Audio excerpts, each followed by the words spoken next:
할렐루야. 좋으신 하나님을 찬양합니다. 영광 감사 올려드립니다.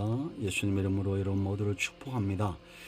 오늘도 여호와 일의 날입니다. 반드시 하나님께서 우리에게 은혜 주시고 응답의 길로, 평안의 길로 인도하실 것을 확신합니다. 자, 오늘부터 잠언 15장 말씀 묵상합니다. 1절로 4절 말씀 묵상합니다. 기도합니다. 영광과 감사와 찬송을 우리 하나님께 올려드립니다. 온 마음으로 하나님을 사랑하며 예배합니다. 말씀을 읽으며 들을 때 하나님의 선하신 뜻으로 깨닫게 하시고 믿음에 온전히 서서 하나님을 영화롭게 하며 경외하는 우리의 신앙이 깊어지게 하옵소서. 잠언의 말씀들이 우리의 삶의 길이 되기 원하고 빛이 되기를 원합니다. 정을 낮추시고 겸손하게 하시고 주의 백성들에게 말씀의 통로가 되기를 원합니다. 예수님의 이름으로 사모하며 기도합니다. 아멘. 자, 1절 봅니다. 유순한 대답은 분노를 쉬게 하여도 과격한 말은 노를 격동하느니라. 지 있는 자의 혀는 지식을 선히 베풀고 미련한 자의 입은 미련한 것을 쏟느니라. 여호와의 눈은 어디서든지 악인과 선인을 감찰하시느니라.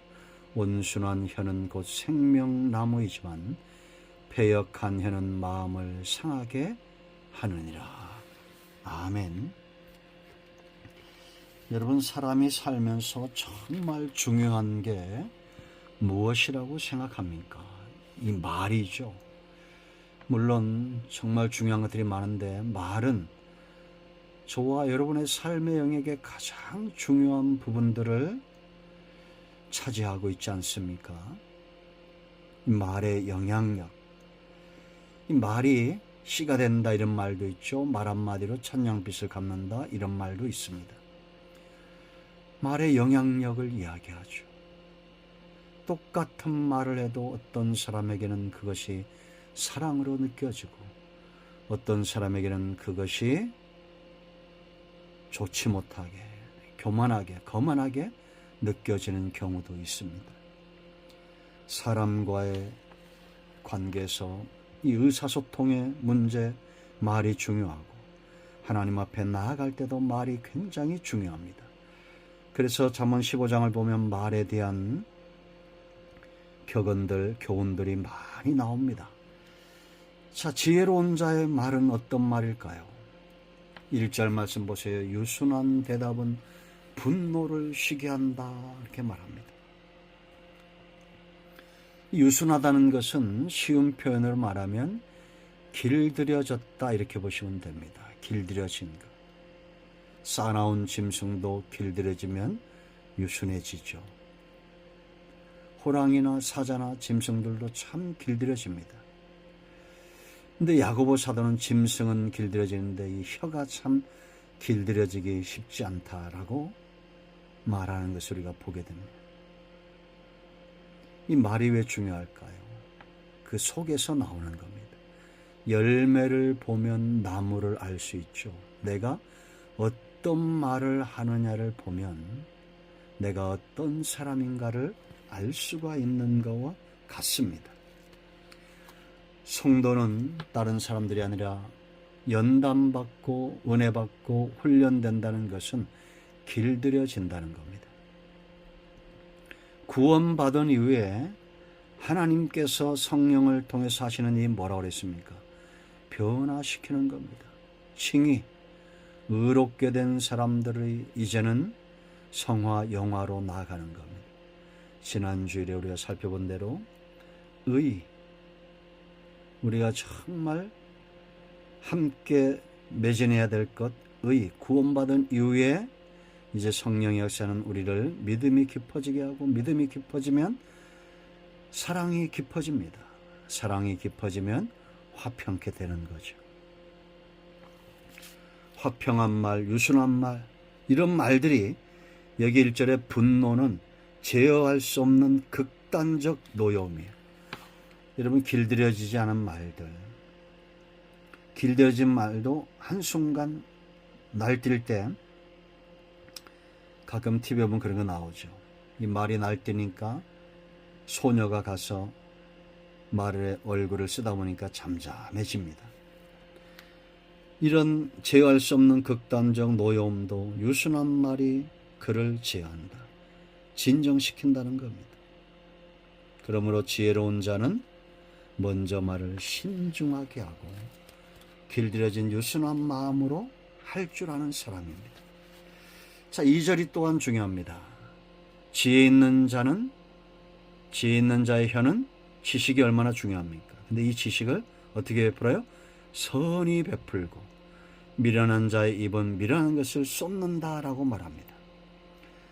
선히 베푼다는 것은 꼭 필요한 때 반드시 필요한 말을 하여 모든 사람에게 유익을 끼친다라는 겁니다.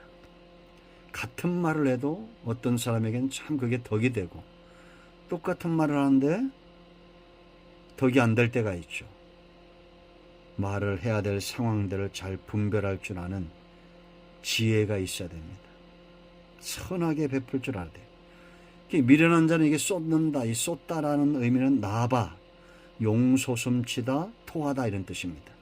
주석을 보면 어떻게 기록되었냐 하면 자기 자신도 주체할 수 없는 의미도 없는 말, 분노의 말을, 이 상처 주는 말을 아무런 꺼리낌 없이 마구 짓거리는 행동, 이렇게 되어 있습니다.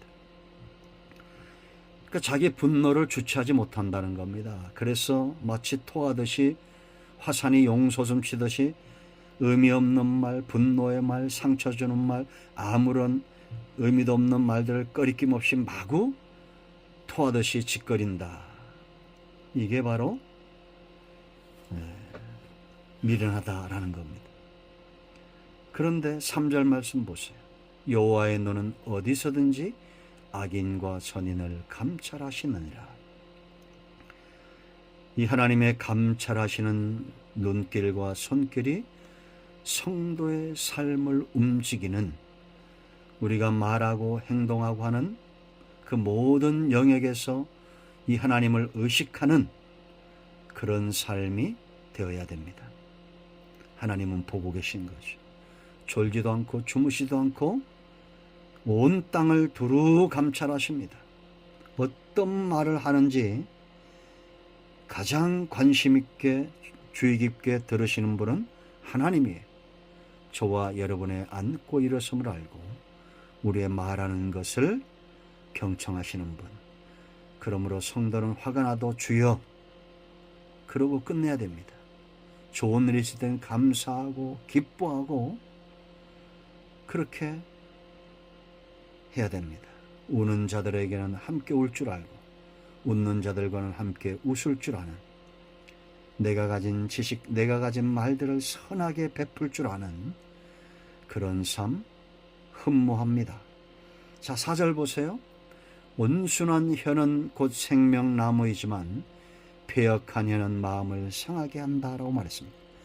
여기 온순하다는 것은 마르페, 치료약 이런 뜻입니다. 치료받고 평안을 얻었다. 그러니까 이 사람은 온순한 양약 같은 말을 하는 거예요. 낙심한 자에게는 희망의 말을 할 줄 알고 상처받은 영혼에게는 위로의 말을 할 줄 알고 새로운 생기를 불어넣을 줄 아는 생명나무와 같은 그런 존재, 온순한 그 생명나무다라고 말합니다. 근데 그 다음에 보세요. 여기 패역하다 그랬습니다. 패역한 혀는 그랬는데 이건 거짓말, 진리를 왜곡하는 말. 사람은 있죠. 사람의 중심을 모릅니다. 그러니까 짐작해서 하는 말들, 거짓말들, 이러한 것들이 어떤 결과를 낳느냐, 마음을 상하게 한다는 원래 의미는 영혼을 깨뜨린다 이런 뜻이 있습니다. 요즘 이슈가 되고 있는 사건이 있죠. 화성의 아파트에서 헬스장에서 있던 사건, 화장실에서 아마 대부분 다 아실 겁니다. 그 한 여자의 거짓 증언이 한 젊은 청년을 정신과를 다니게 만드는 그런 비극을 초래했는데 본인은 미안하다고 하면 그만인 거예요. 이런 성향을 가진 사람들을 우리는 흔히 사페라 이렇게 말합니다. 안 좋은 말이죠. 사이코패스다. 남에게는 상처 주지만 내가 받은 상처를 더 크게 여기는 것. 남은 창으로 찌르고 자기는 가시에 찔려도 그것을 더 아프게 여기는 사람들.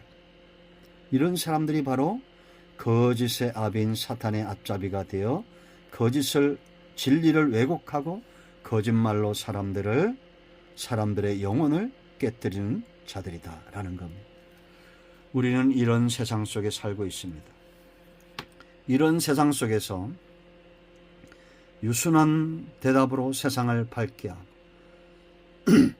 지혜로운 말들을 선히 베풀어서 사람들에게 힘이 되어주고 온순한 말을 함으로 혀를 가짐으로 세상을 복되게 하는 생명나무와 같은 그런 존재가 되기를 사모해 봅니다. 기도합니다. 예수님의 이름을 의지하기도 합니다. 이 말씀대로 되게 하여 주시옵소서. 우리 가운데 마음이 상한 자, 병든 자 치유하시고 회복시켜 주시기를 원합니다. 예수님의 이름으로 사모하며 축복하며 치유하며 기도합니다. 아멘.